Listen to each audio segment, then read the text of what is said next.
이스라엘 백성이 요단을 건너서 이제 가나안 땅으로 들어가서 첫 번째 전쟁을 치르는 그 여리고 전쟁, 또 여리고 성을 취하는 그러한 말씀을 오늘 담고 있습니다. 전쟁을 한다는 게 무엇입니까? 뭐 항복을 하거나 또 이래서 접수하는 것, 이것도 전쟁의 한 방법이겠지만 이런 식으로 전쟁을 하는 것은 정말 전무후무한 그런 일이죠. 그냥 철옹성 같은 겹겹이 호성이 아니라 겹성이에요. 이렇게 두꺼운 성이란 말이에요. 여리고성이 크지는 않습니다. 여러분들 가보시면 아세요. 안 커요. 네. 안 큰데 천혜의 그러한 요새예요. 뒤에 아주 높은 그런 고원이 있고, 그러면서도 쉽게 이 여리고를 점령하기가 쉽지 않아요. 왜냐하면 물이 나오기 때문에. 물이 아주 칼칼 쏟아져 나와요. 그래서 그게 아주 여리고를 휘감고, 그래서 종려나무가 많고, 지금도 가보면 종려나무, 본래 여리고를 우리가 종려나무 향기의 뭐 동네, 종려나무 동네 이렇게 하잖아요.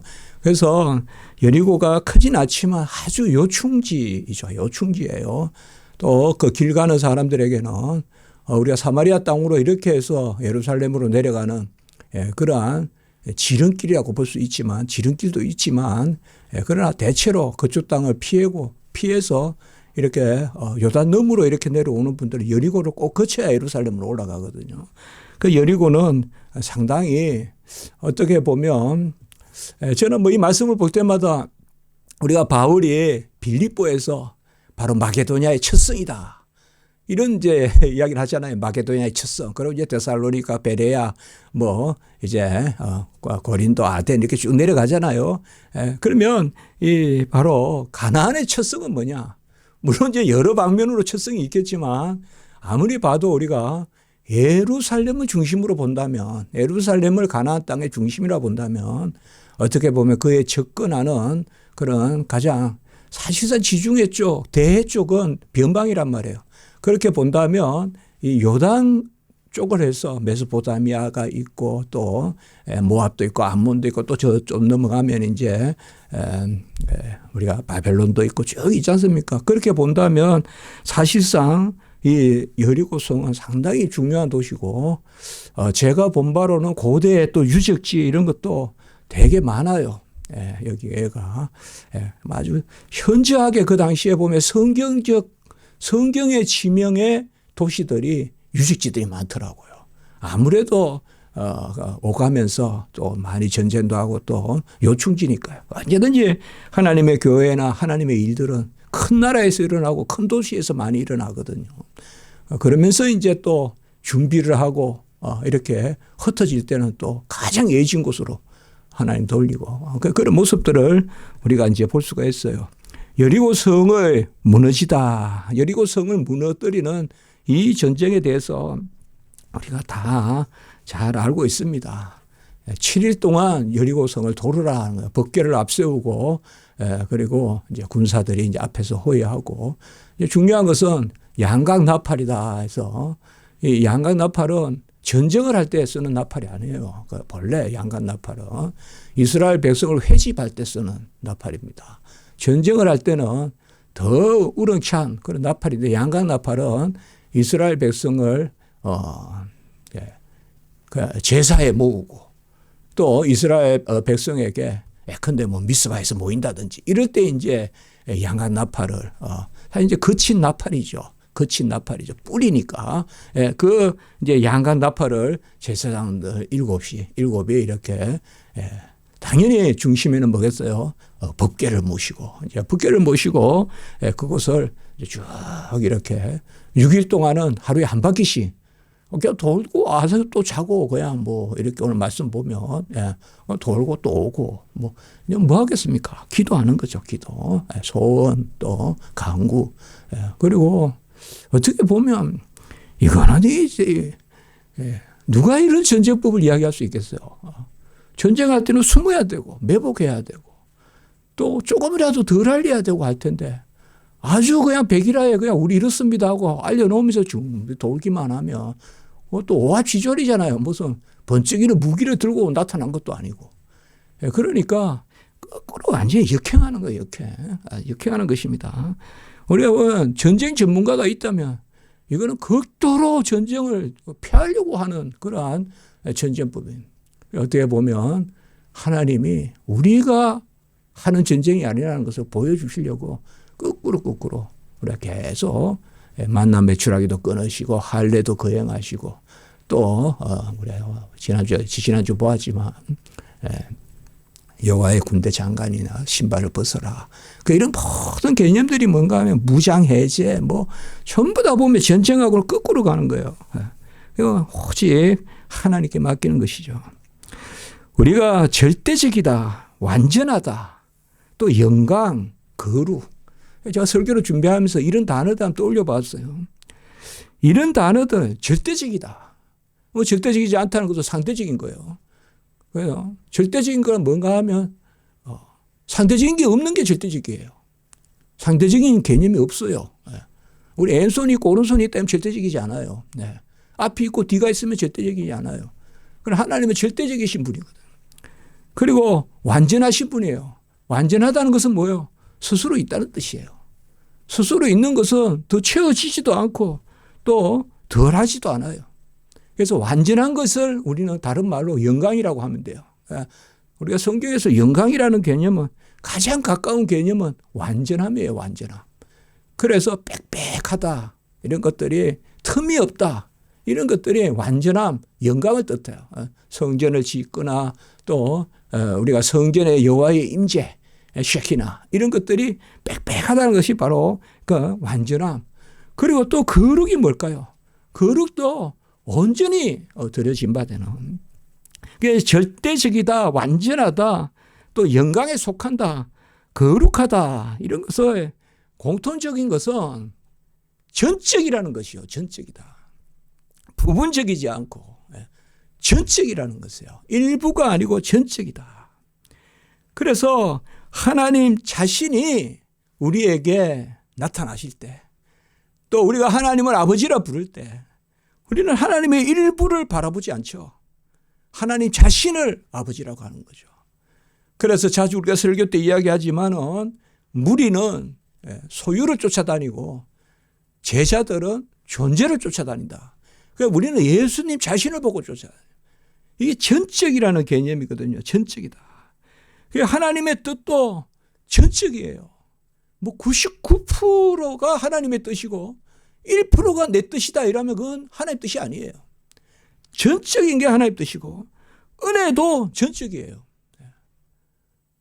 하나님이 거의 다 하셨어. 그런데 나를 사용하셨어. 그것도 사실상 우리가 간절한 고백을 한다면 그런 고백이 안 나와요. 하나님이 다 하셨다고 나오지. 우리가 하나님 앞에서 간절하게 고백할 때 그때는 전부 하나님이 하셨다는 거예요. 그리고 그냥 모든 것을 하나님께 맡긴다고요. 모든 것을 맡기고 있는 것도 없는 것도 맡기고 잘난 것도 못난 것도 맡기고 잘난 것만 잘난 것도 부인하고 못난 것도 부인하고 내 건 다 부인하고 전부 하나님께 속한 것으로. 역사도 마찬가지예요. 전적이다. 역사를 움직이는 하나님이 행하시는 그 섭리, 경륜 다 전적이다. 영광도 전적이다. 그러니까 우리의 믿음은 뭔가 하면 바로 절대적인 완전한 영광 가운데 계시는 거룩하신 하나님께 전적으로 은혜를 받고 전적으로 영광을 돌리는 이 전적이라는 것이 바로 귀한 개념이에요. 그래서 우리는 하나님 앞에서 무엇이 하나님이 우리에게 원하는 것이냐. 바로 자녀 삼고 아담과 언약을 맺고 하신 하나님의 뜻은 전적인 순종을 요구하는 것입니다. 전적인 순종이 뭘까요? 내가 할 수 있는 대로 순종하면 돼요. 가부의 둘에 떨어뜨리듯이. 그러니까 전적인 순종은 어려운 게 아니에요. 다만 마음과 뜻과 정성과 힘과 생명을 다하고 신명기에 계속 나오는 개념이 있잖아요. 인격적인 순종. 로마서 12장 1절로 말하면 우리 몸을 산제물로 드리는. 전적으로 순종하기를 하나님이 원하십니다. 더하는 것도 아니고 덜하는 것도 아니고 더하는 것도 안 돼요, 여러분들. 6일 동안만 일하라. 그러면 7일 때 쉬는 거예요. 더하는 것도 안 돼요, 더하는 것도. 또 덜해서도 안 돼요. 하나님이 하라 하면 하는 겁니다. 정탐을 하라 하지 않았어요. 정탐이라는 게 어울리지 않는 거예요. 무슨 정탐이 필요해요?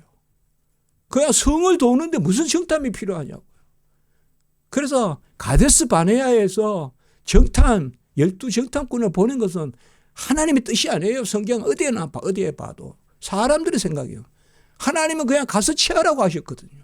그러니까 이런 것이 뭐냐 하면 우리가 전적이라고 할 때 많은 경우에 어떤 것은 감하고 어떤 것은 과해요.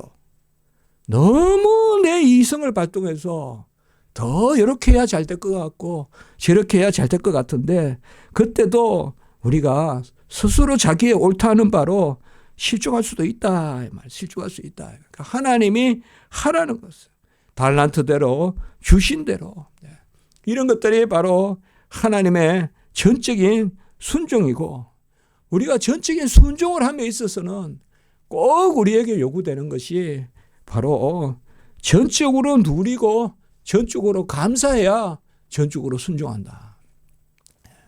전적으로 누리는 거 이게 아주 또 감사한 일이에요.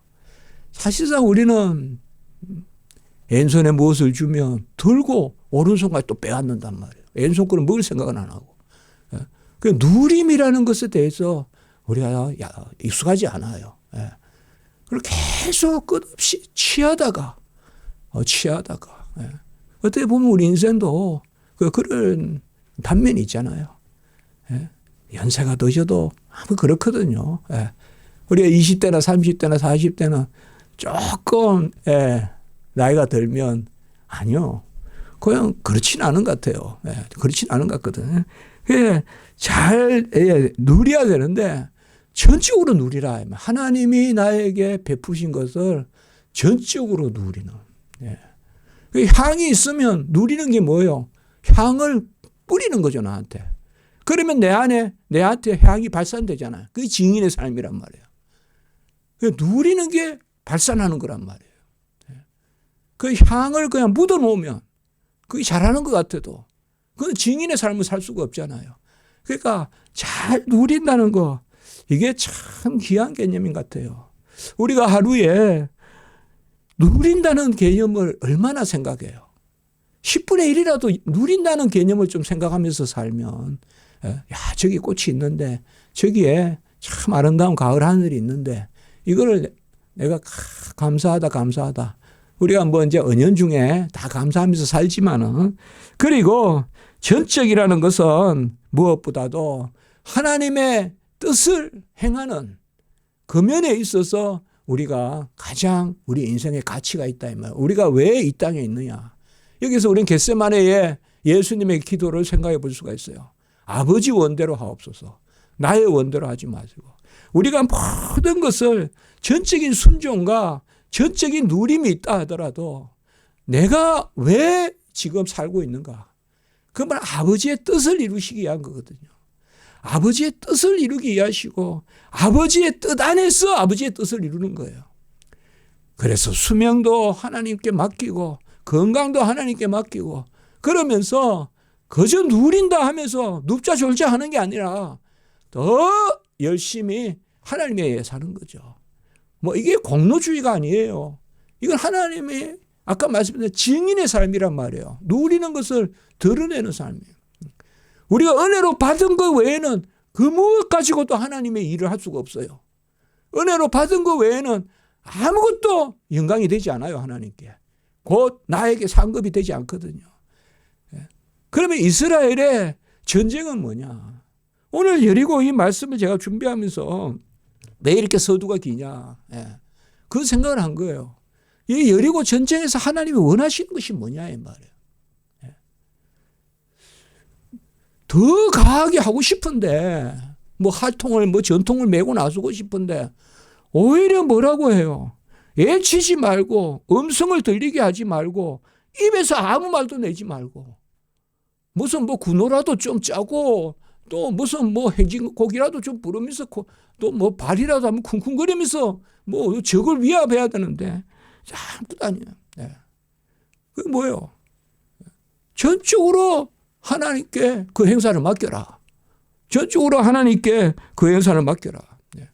그리고 6일 동안은 어떻게 돌고 7일 동안은 어떻게 돌고 이 또 7일이라는 개념이 바로 안식일의 개념이고 오늘날로 말하면 주일의 개념인데 바로 하나님의 뜻대로 살아가는 그런 우리 인생의 질서잖아요. 그렇게 봤을 때 오늘 이 전쟁은 아까 제가 말씀드렸지만 전적인 하나님의 주권 가운데 절대적이고 완전하시고 거룩하시고 영광 가운데 있는 이 하나님이 그 전적인 역사 가운데 전쟁을 하시고 우리는 전적으로 그것을 맡기고 그것으로 하나님의 뜻을 신뢰하고 그리고 아까 제가 세 번째 말씀을 드렸듯이 바로 아버지의 뜻대로 하옵소서. 예수님이 겟세마네에서 기도했듯이 그게 바로 여리고의 전쟁에 그리고 첫 전쟁에서 우리 하나님 이렇게 이스라엘 백성을 교훈하시는 걸 봤을 때 앞으로의 모든 가나안 전복 전쟁의 대원칙이 바로 여리고 전쟁에 있다. 어떤 군장을 준비하거나 무기를 준비하거나 군량을 준비하는가 그게 전쟁을 준비하는 것이 아니라 어떻게 전적으로 우리가 순종하고 어떻게 전적으로 하나님을 예배하고 어떻게 우리가 전적으로 여호와의 임재 가운데 거하고 어떻게 우리가 하나님의 영광을 드러내고 왜 우리가 여리고를 취해야 됩니까? 그걸 우리가 질문 한번 던져봐야 돼요. 왜 여리고를 취해야 됩니까? 다른 땅으로 가면 안 됩니까? 왜 굳이 그곳입니까? 왜 굳이 그곳입니까? 그것은 결국 하나님의 뜻이죠. 하나님의 뜻이죠. 하나님의 뜻은 뭐예요? 싹 다 정복하라 이거예요. 가나안 땅을. 거기에도 또 전적인 개념이 나오죠. 싹 다 정복하고 오늘 또 뭐예요? 싹 다 내게 바쳐라. 취하지 말고 바로 멸절하라. 그러니까 계속 뭐냐면 전적이라는 개념이 나와요. 전적. 이게 아까 제가 말한 절대적이고 그리고 완전하고 그것입니다.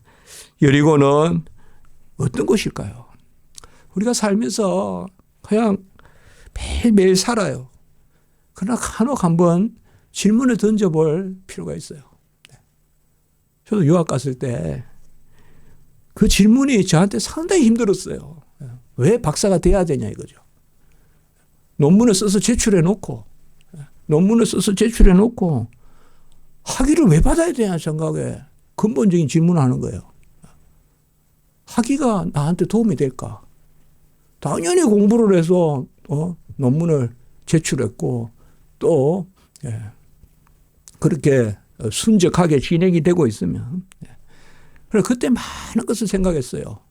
기도하게 되고 내가 학위를 받는 게 뭐냐. 오히려 이 학위로 인하여 교만해지면 제가 지금 학위를 받고 지금까지 이렇게 교수 생활을 하면서 있지만 제 인생의 가치가 물질에 있다면 저는 학위가 저를 가로막았을 수도 있어요.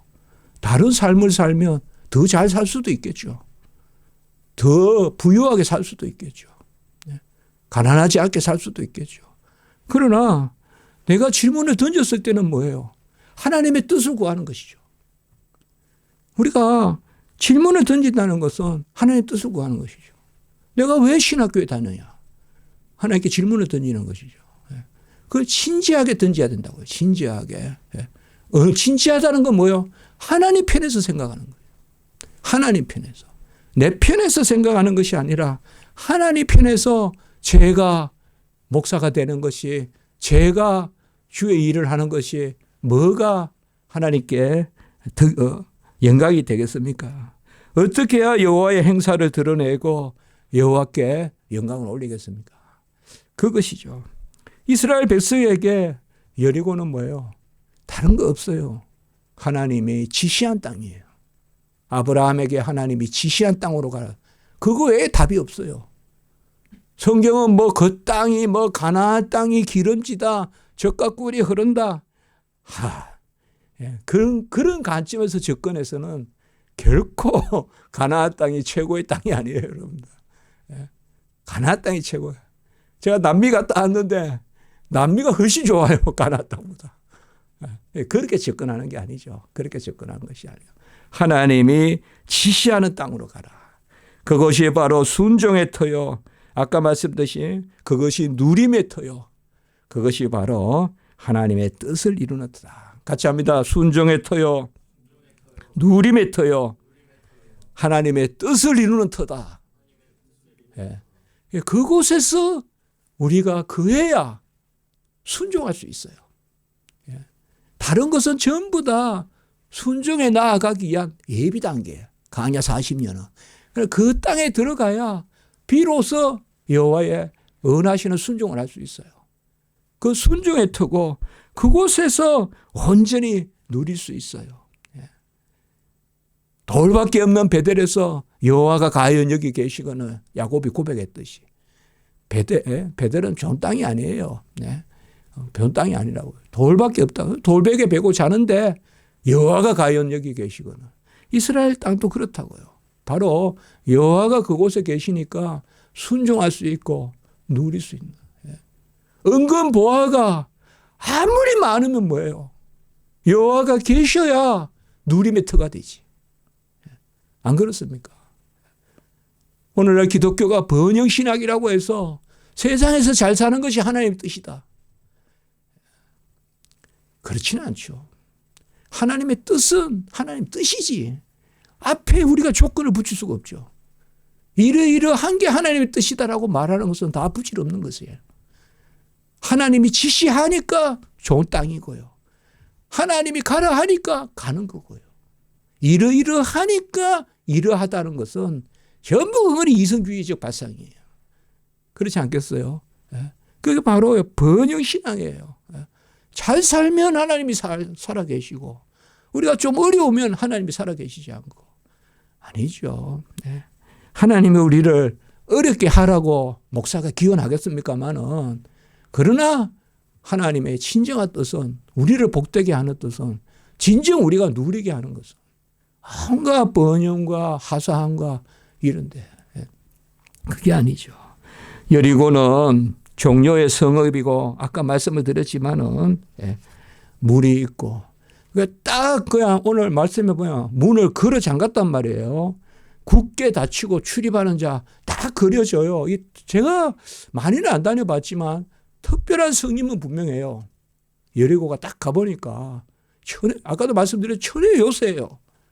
그리고 문을 딱 걸어 잠그면 제가 공부했던 스코틀랜드 그 에딘버러의 성은 2년을 버텼다고 하는데 여기는 얼마든지 버틸 수 있어요. 오랫동안. 물이 나오고 그렇기 때문에 바깥에 있는 사람이 오히려 먼저 쓰러지겠죠. 바깥에 물이 없으니까. 안 그렇겠어요? 이긴단 말이에요. 문만 걸어 잠그면 이겨요. 쉽지 않단 말이에요. 이 여리고가. 그래 딱 버티고 있는 거예요.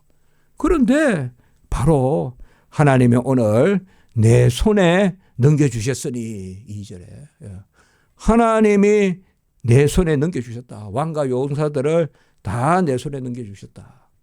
옛날 성경을 우리가 기억하시는 분들은 내 손에 붙였다 이런 말 쓰죠 우리가. 우리 이제 젊은 세대들은 좀 모를 수도 있는데 옛날에 우리 개혁개정 전에는 여호와의 손에 붙였다.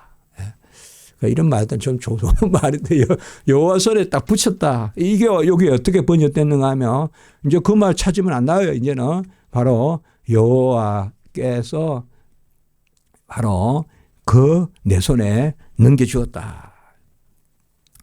여호와의 손에 넘겨주었다. 여호와의 손에.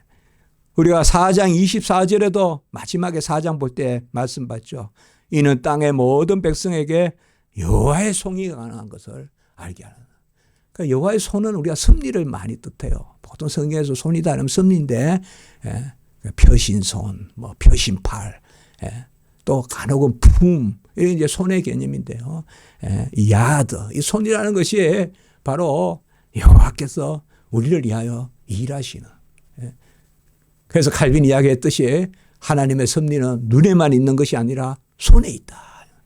하나님은 보시기만 하시는 것이 아니라 친히 행하신다. 그 손입니다. 그 손에 붙인다. 이제 이 표현이 많이 앞으로 이제 나옵니다. 내 손에 넘겨주었다. 이게 이제 옛날 성경으로 하면 내 손에 붙였다. 내 손에 붙였다는 거예요. 여호와가 우리의 손은 강하게 하시고요. 적들의 손은 약하게 하시고요. 그러면서도 또 우리가 싸우는 게 아니라 여호와가 친히 싸우십니다. 여호와가 골리앗의 손은 약하게 하시고요. 다윗의 손을 강하게 하시는데 사실상 그 힘을 주시고 싸우시는 분이 여호와시다. 바로 이스라엘 백성의 전쟁법이 오늘 나오는 것입니다. 언약궤를 중심으로 나아가고 요단강을 건널 때나 또 40년 강야 생활이나 우리가 민수기나 이런 데 나오지만 계속 언약궤 중심으로 이렇게 진을 펼치거든요. 진을 짜거든요. 오늘도 언약궤가 말씀이에요. 말씀. 여호와의 말씀, 시언자, 속죄소 그 말씀이 그 버티고 있는 거예요. 그 위에 시언자 속죄소가 있어요. 그 언약의 말씀에서 여리고성을 6일 동안 하루에 한 번씩 돌고 물론 성경에는 여기에서 일사불란하게 움직였다고 우리가 생각되죠. 그러나 그렇게 우리가 믿지만 혹 이게 쉬운 일은 아닐 거라고요. 안 그렇겠습니까? 6일 동안 숨어서 매복하라 그래도 불안하다. 언제 화살이 날아올까 하면서 집에 갈 판인데 뭐 이제 뭐 여기까지 왔는데 그냥 뿔뿔이 흩어져서 우리 각자 도생하지 할 텐데 어찌 6일 동안 한 바퀴씩 돌리는데 이스라엘 백성이 또 할례 거양에서 말씀드렸지만 약복강에 야곱같이 쩔뚝거리면서 지금 거길 돌고 있는데 장정들이 뭐 쩔뚝거리는 것까지 안 해도 만만치 않잖아요. 할례라는 게 요새같이 의술이 그렇게 있는 것도 아니고 옛날에 할례는 상당히 고통이 따른단 말이에요. 그러니까 그렇게 하는데 저는 그 생각을 해봤어요. 6일 동안 하루에 한 바퀴 도는 거 큰 믿음이다. 이게 큰 믿음이다. 우리가 손에 돌이라도 들고 돌라 그러면 돌만한데 아무것도 없이 무방비로 돌아가면 언제 그냥 비 오듯이 화살이 날아올 수도 있고 그 돌아가는 거예요. 쉬운 거예요. 여호와가 함께하면 쉬워요. 그러나 내 이승으로 하면 어려워요. 내 이승으로 하면요 가장 쉬운 일이 가장 어려워요. 라만을 7번 오늘 7자가 나오지만 아람의 나만 장군을 7번 요단에 들어가라 했잖아요. 가장 쉬운 거예요. 사실 가장 어려운 거예요. 하나님의 일은 가장 쉬워요. 믿음은 어렵지 않아요. 그런데 여호와가 계신과 그가 역사하신과 그가 우리를 위하심을 아멘하지 않으면 가장 어려워요. 가장 쉬운 것이. 오히려 적당히 뭐 좀 하고 그러면 하나님이 도와주신다 라는 그런 신앙생활로 접근하면 그 인본주의예요. 알미니안이에요. 그렇게 하면 다 사람들이 동의해요. 박수치고.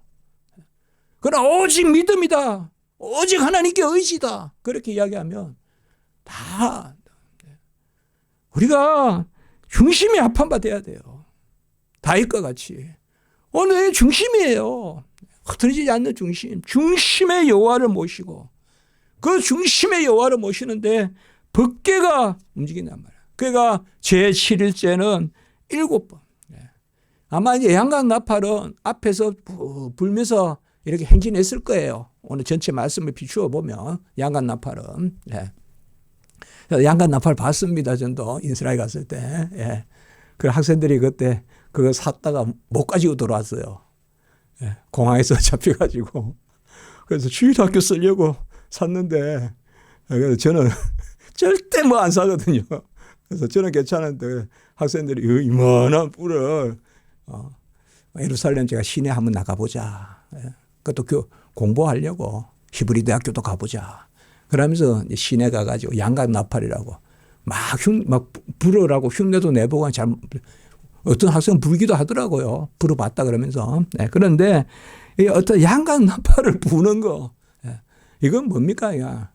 하나님과의 소통이 뭐 다른 소통이 아니에요. 바로 여호와의 계심을 인정하고 그리고 여호와께 영광을 올리고 제7일째는 양간 나팔을 길게 이렇게 부릅니다. 성을 돈다는 것이 뭘까요? 기도입니다. 소망입니다. 그리고 순종입니다. 그리고 의뢰입니다. 간혹 우리가 성도의 삶을 살다 보면 내가 이런 거에서 뭐 하겠냐? 뭔가 특별한 일을 해야 뭘 할 것 같아도 아닙니다. 다윗은 그저 그 자리에서 양을 쳤고요. 선지자가 와서 기름 붓는다 해도 그 중요한 일에도 양을 치고 있었어요. 그래서 선지자가 찾아와서 기름을 붓는 거예요. 선지자가 찾아와서 본래 기름은 찾아와서 붓는 그 마음으로 우리가 살아야 돼요. 내가 막 쫓아다니면서 일 찾는 게 아니라 하나님이 찾아와서 기름 부어 일 시킨단 말이에요. 절대 내가 찾아가는 게 아니죠. 하나님이 찾아오는 거예요. 그 기도이고 소망이고 순종이고 의뢰다. 그것이 우리가 도는 것이다. 우리가 성을 도는 이 믿음으로 무슨 우리가 공을 쌓는다는 세상적인 그런 탑돌이 하는 게 아니라 기도하고 하나님 앞에 그 마음으로 우리가 조금 살아봤으면 좋겠어요. 그야말로 나의 일은 평범하지만 하나님의 계신과 하나님이 나를 향한 뜻을 기억하면서 너무나 평범하지만 그러나 하나님의 이루실 것을 끝내 뭐예요? 마지막 때 그때까지는 애치지 마라 하고 마지막 때 외쳐라. 7일째는 7바퀴 돌고 뿌 길게 양간 나팔을 불 때 외치라. 16절에 보면 외치라 여호와께서 너희에게 이 성을 주셨느니라 라고 이렇게 말씀하고 20절에 보면 크게 소리질러 외치니 성벽이 무너져 내린지라. 또 헛되게 뭐 소리가 진동돼서 성이 무너졌다. 그런 또 있어요. 그건 말이 안 되는 이야기죠. 여기 소리는 절대 공로가 아니죠. 이거는 찬양이죠. 이미 된 줄 알고 찬양하는 거예요. 이 서원이에요. 서원은 하나님이 하나님이 이루실 줄 알고 먼저 감사하는 게 서원이에요. 모든 기도는 기본적으로 서원 기도예요. 모든 기도는 본질적으로 서원 기도예요. 다. 오늘 여기도 마찬가지예요. 여기에 큰 소리로 외친 것은 될 줄 알고 할렐루야를 땡겨서 하는 거예요. 하나님 무너지는 줄 믿습니다 하고 와 소리 지르니까 무너지는 거예요. 이게 바로 믿음의 역사예요. 믿음의 역사거든요. 우리가 잠잠히 있다가 때가 되면 하나님이 외치게 하시는. 그래서 외쳐라 너에게 이성을 주셨느니라 라고 이렇게 말했습니다. 그리고 오늘 27절에 이제 이들이 취하라는 것을 다 하나님께 바쳐야 되는데 하나님께 고르반 돌려야 되는데 이들이 자기가 취하는 그거는 다음 주에 아간의 범죄가 나오니까 다음 주에 우리가 교훈을 받고 오늘은 27절 말씀으로 말씀을 맺겠습니다. 여호와께서 여호수아와 함께 하시니 이 여호와가 함께 하신다는 이 개념 이것은 계속 면면이 흐르는 성경에서 가장 중요한 개념이에요. 이게 바로 임마누엘이란 말이에요. 이게 이제 뭐예요? 예수님이시란 말이에요. 마태복음 1장 24절에 처녀가 잉태하여 아이를 낳으니 임마누엘이 되리라. 그래서 성경 전체를 통하여 강야 40년이나 뭐 야곱이나 요셉이나 아브라함이나 다윗이나 여호수아 지금 나오는 여호수아나 가장 중요한 것이 뭐냐? 여호와께서 여호수아와 함께 하신다. 우리가 하나님이 나와 함께 하시면 가장 쉬운 일 가운데서 성이 무너지는 그러한 역사가 일어날 줄 믿습니다. 하나님이 함께 하시면 하나님이 계시지 않으면 그저 1+1은 2지만은 하나님이 나와 함께 하시면 30배, 60배, 100배의 놀라운 역사가 그저 돌고 이제 하나님 된 줄 믿습니다 하고 감사의 소리를 지를 때 성이 무너지듯이 하나님 우리에게 그 일을 이루신다. 오늘 이 말씀이 우리에게 새겨져서 잠잠히 여호와를 의뢰하고 성을 도는 마음으로 우리가 좀 살아갔으면 어떨까 하는 생각을 해봅니다. 기도드리겠습니다. 거룩하고 자비로우신 하나님 아버지, 가서 취하라고 말씀하시고 친히 무너뜨리시는 그 하나님의 약속을 성취하시는 말씀을 주시니 감사합니다. 전적인 하나님, 전적인 은혜로, 전적인 감사로, 전적인 누림으로, 전적인 하나님의 뜻을 이룸으로 나가는 저희들의 삶이 되게 하시고 이 여리고 성이 하나님의 뜻 가운데 무너졌듯이 우리의 일상도 모든 삶도 여호와의 뜻을 이루는 은혜의 역사가 있게 해 주시옵소서. 우리의 침묵에 그 아버지여 그런 글이 하나하나라도 하나님 귀하게 사용해 주실 줄 믿습니다. 예수님의 이름으로 기도드리옵나이다. 아멘.